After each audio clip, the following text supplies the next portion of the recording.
Welcome back to the van build series.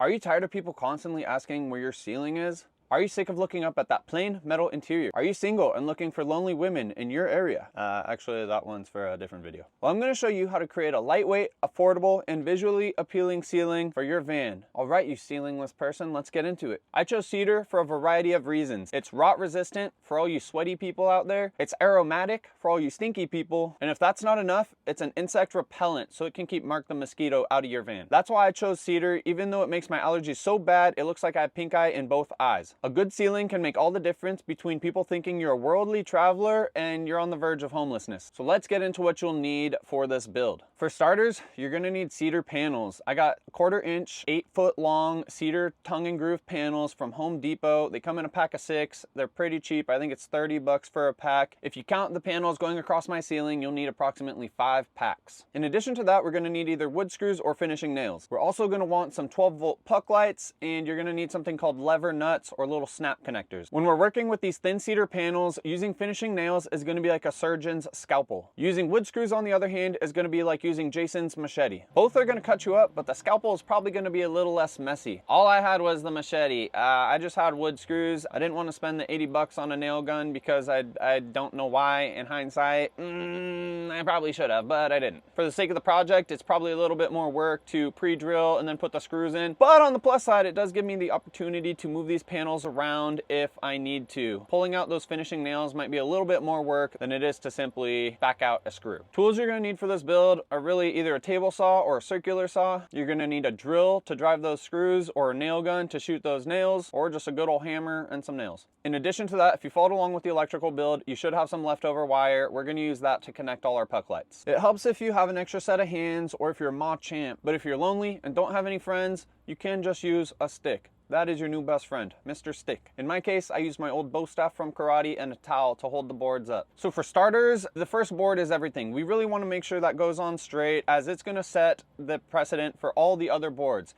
Now, we don't need to make this thing the Sistine Chapel, but you want to get it like 98% straight here. If you haven't watched my videos on the fan installation and the framing, you may want to go back and watch those because those set the foundation for installing the ceiling. If you don't have furring strips, you need to put some in. You don't really want to start blasting nails right up into the ceiling, or your van's going to end up looking like the dude from Hellraiser. We don't want Hellraiser. We want something more like Vin Diesel. Nice, smooth, and maybe with some solar panels on top. This job is going to take a little bit of time, but it's so important to the finished look of your van that it's well worth taking things slowly. The cedar tongue and groove has these little tongues and grooves, as you can imagine, on the end of them. This allows you to sort of space them a little bit as you move along. So that's why I said if you don't quite get it 99% or 100% straight, there is a little flexibility to keep one end closer and the other end can be a little bit of distance apart. And so over the course of a 6-foot ceiling, we can kind of fix any imperfect straightness. Not that there's anything wrong with not being straight. I'm gonna get canceled already. So try to get this thing as straight as possible. You don't want to start off more crooked than Bernie Madoff. So if you followed along with my framing video, you already have these furring strips attached to your ceiling. All we're gonna do, if you have that nail gun, is start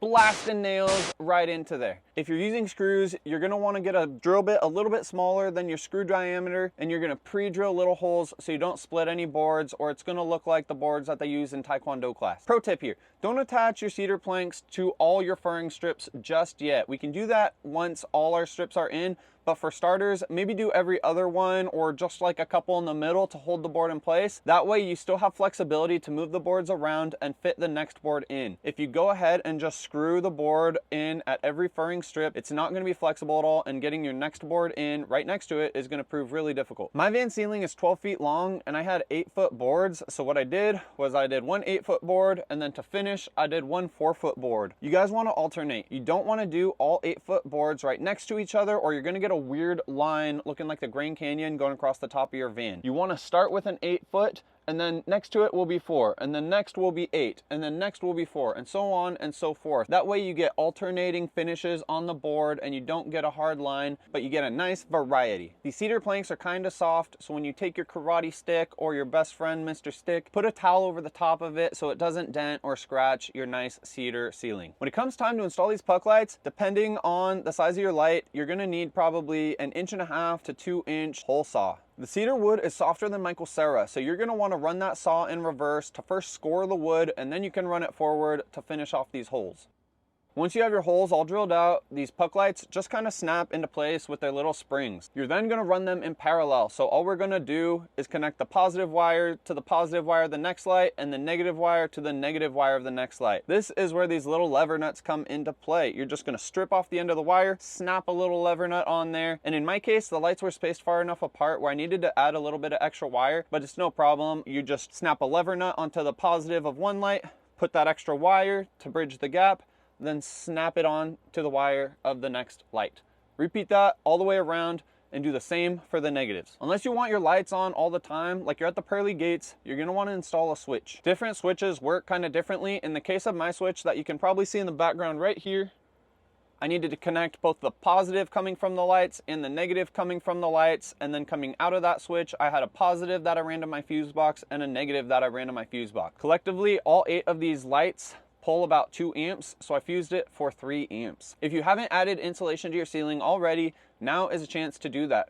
Once you put the wood strips in the middle, you're gonna put the insulation bats on top of that. I waited to do my insulation until I had the wood up, as I didn't want to use any adhesives or weird chemicals to hold it into place. The less chemicals I bring into the van, the better, because I don't want to end up looking like one of Professor X's mutant friends. As you're working through the ceiling install, you're gonna notice your shoulders get an awesome pump. This is a great opportunity to use your pump to send some sweet pictures to your friends to make them all jealous and show them how hardcore you are.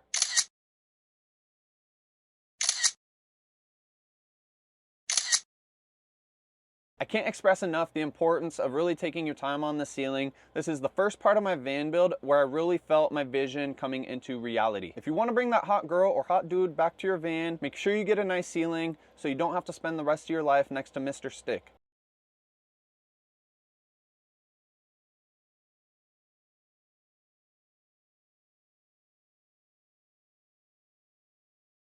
As you guys are adding the wood around the fan, make sure that you have your framing flange. I think that's what it's called for the Max Air fan. Make sure you have that handy so you don't put the wood too close or too far away. Make sure you can get a nice finish there with the fan. Lastly, we'll finish off our ceiling with a piece of 2x1. Placing a furring strip in this location isn't really possible, at least not in my 2020 Ram Promaster. But after adding the cedar plank, we can push this 2x1 as high as possible to support the planks, then secure it with some self-drilling metal screws. If you guys have any questions, be sure to let me know down below. I'm happy to talk about this all day long. If you thought this video was a complete waste of time, also let me know down below. If you did get something out of the video, please share it with your mom. That's going to conclude things. Thanks for watching. I'll see you guys next time. Mwah.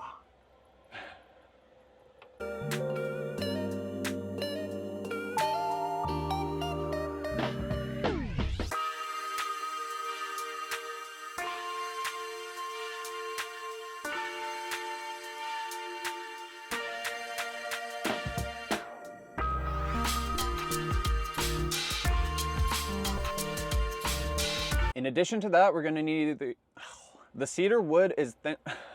The cedar wood is soft.